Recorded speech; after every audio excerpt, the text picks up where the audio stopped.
آج ملک میں دو طریقے کے قانون چل رہے ہیں. ایک جرم ایک کمیونٹی کا انسان کرتا ہے، اس کے اوپر بہت ہلکا کیس ہوتا ہے، پولیس اور پرشاسن اس کو لے کر کے بہت زیادہ ٹائٹ نہیں ہوتا. وہی جرم اور وہی کام اگر دوسری کمیونٹی کا کوئی انسان کرتا ہے، اور میں کھل کے کہوں اگر وہی کام مسلمان اگر کرتا ہے تو بہت بڑا اپرادھ بن جاتا ہے. اور اب تو حالات یہ ہیں کہ شاید دنیا کی تاریخ میں کبھی ایسا انصاف نہیں دیکھا گیا ہوگا کہ جرم کوئی کرے اور اس کی سزا اس کے پورے گھر والوں کو دے دی جائے، اس کے چھوٹے چھوٹے بچوں کو بے گھر کر دیا جائے، اس کے گھر کی عورتوں کو بے گھر کر دیا جائے. جس گھر اور مکان کو بنانے میں انسان کا خون پسینہ صرف ہوتا ہے، انسان کی گاڑی کمائی خرچ ہوتی ہے، پل بھر میں اس گھر کو میرے بھائیوں ویران کر دیا جاتا ہے اور چٹیل میدان کر دیا جاتا ہے. انصاف کا یہ نمونہ اس وقت اپنے ملک میں ہم دیکھ رہے ہیں. یہ ملک میرے بھائیوں ہمارا ہے، اور کسی شاعر نے بڑی سچی بات کہی تھی، ہم خون کی قسطیں تو کئی دے چکے، لیکن اے عرض وطن قرض تیرا اب بھی ادا نہیں ہوتا. اے عرض وطن اب بھی تیرا قرض ادا نہیں ہو رہا ہے. ہم خون کی بہت ساری قسطیں تیرے اوپر نچھاور کر چکے ہیں. بہت سارے ہمارے، کوئی بریگیڈیئر عثمان تھا، کوئی کیپٹن عبدالحمید تھا، اور کوئی کتنے ہمارے مسلمانوں کے نوجوان سرحدوں پر جنہوں نے اپنی جانیں گنوا دی اس ملک کی حفاظت کے لیے. اور آج اس ملک میں اس مسلمان سے یہ کہا جائے کہ یہ ملک تیرا نہیں ہے، اس ملک میں تیرا کوئی کام نہیں ہے، تو اذان نہیں دے سکتا، تو نماز نہیں پڑھ سکتا، تو اپنے دین اور ایمان پر قائم نہیں رہ سکتا. یہ سوال آج اس مسلمان سے کیا جا رہا ہے. میرے بھائیوں بڑی نازک گھڑی ہے. ذرا تاریخ کے پنے الٹو، 1400 سال پہلے چلو. ابھی محمد رسول اللہ عرب کی دھرتی پر نہیں آئے ہیں، ابھی اللہ کے آخری نبی دنیا میں ان کا جنم نہیں ہوا ہے. آپ کے جنم سے 40 یا 50 دن پہلے کا واقعہ ہے.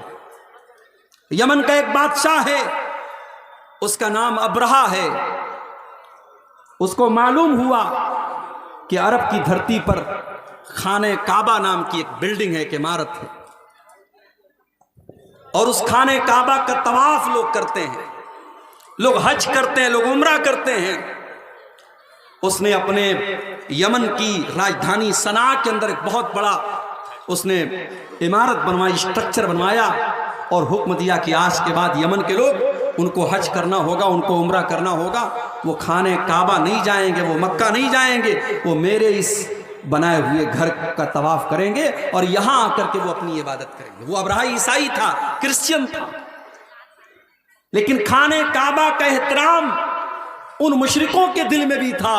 وہ مشرک تھے، وہ بتوں کے پجاری تھے، مگر خانہ کعبہ کے بارے میں ان کا یہ عقیدہ تھا، یہ اللہ کی عبادت کا پہلا گھر ہے. یہ ابراہیم علیہ السلام نے اس گھر کو بنایا ہے، اور ابراہیم علیہ السلام سے پہلے بھی یہ گھر موجود تھا. یہ دھرتی پر اللہ کی عبادت کا پہلا گھر ہے. لوگوں نے ابرہا کے بنائے ہوئے اس نقلی کعبہ کا طواف کرنا تو بڑی دور کی بات ہے، اور اس کی زیارت کرنا تو بڑی دور کی بات ہے.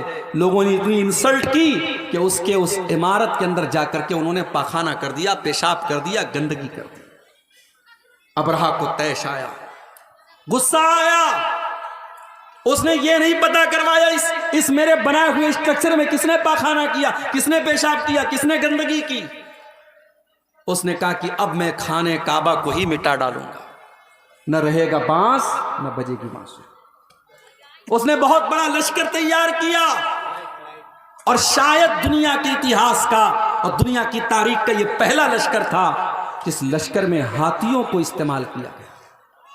ابرہا خود بہت بڑے ہاتھی پر سوار ہو کے آیا تھا، اور دنیا کی نظروں نے دیکھا کہ یمن کا یہ بادشاہ اپنے ہاتھیوں کے ساتھ خانہ کعبہ پر حملہ کرنے کے لیے یمن سے نکلا ہے.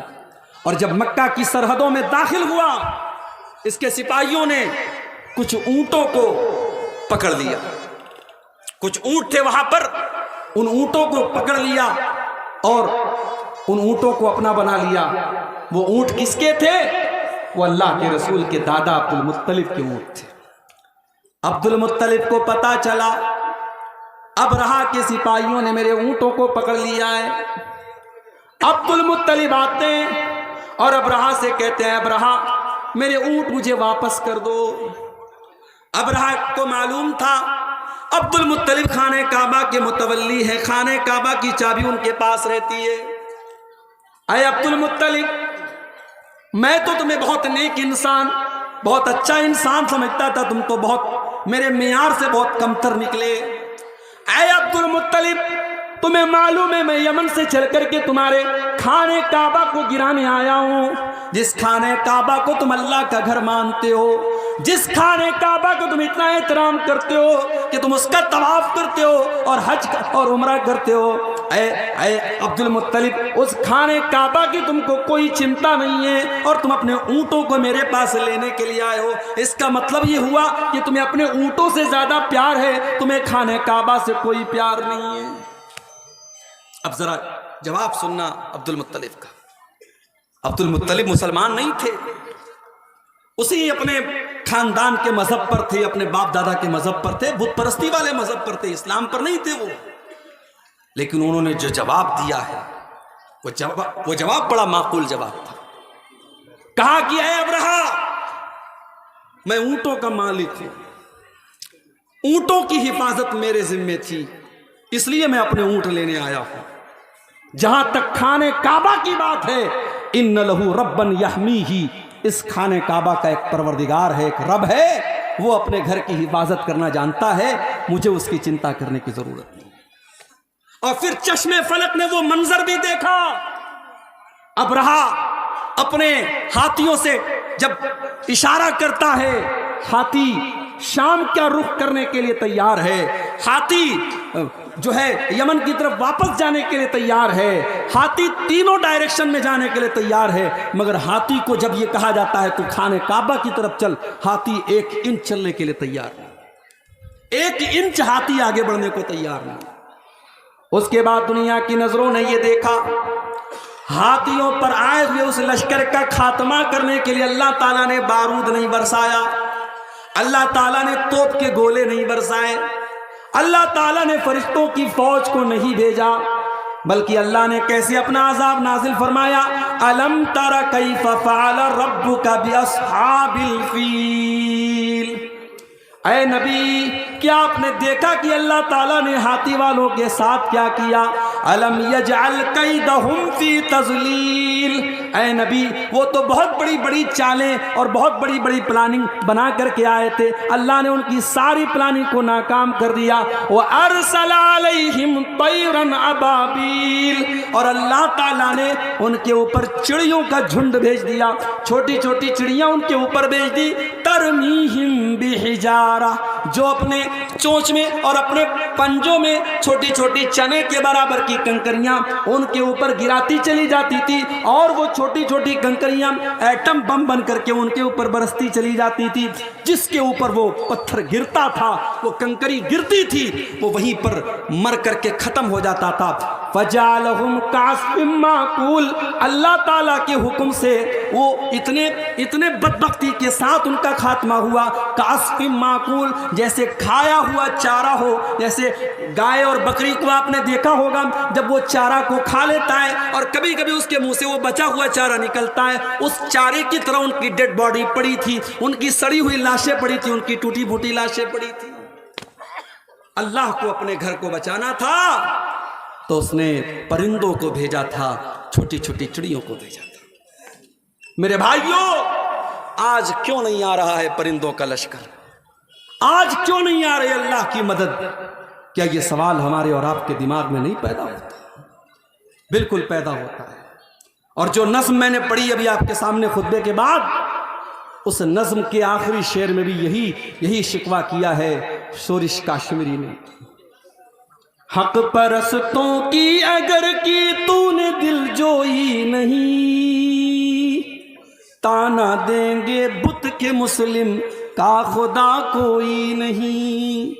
اے اللہ کیا یہ دور بھی دیکھنا تھا کہ لا الہ الا اللہ اور اللہ اکبر کی صداؤں کے اوپر آج شرک اور کفر کی صدائیں بھاری پڑتی ہوئی نظر آ رہی ہیں۔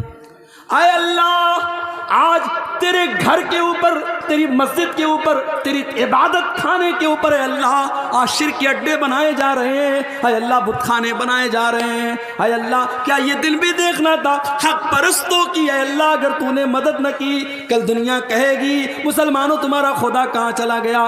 یہ شاعر نے بڑا سچا شکوہ کیا ہے۔ میرے بھائیوں، ہمیں تو شکوہ ہے اپنے پروردگار سے، مگر ہمارے رب کا بھی ہم سے ایک شکوہ ہے، اور آج یہی میرا موضوع ہے کہ اللہ کی مدد کیوں نہیں آ رہی ہے؟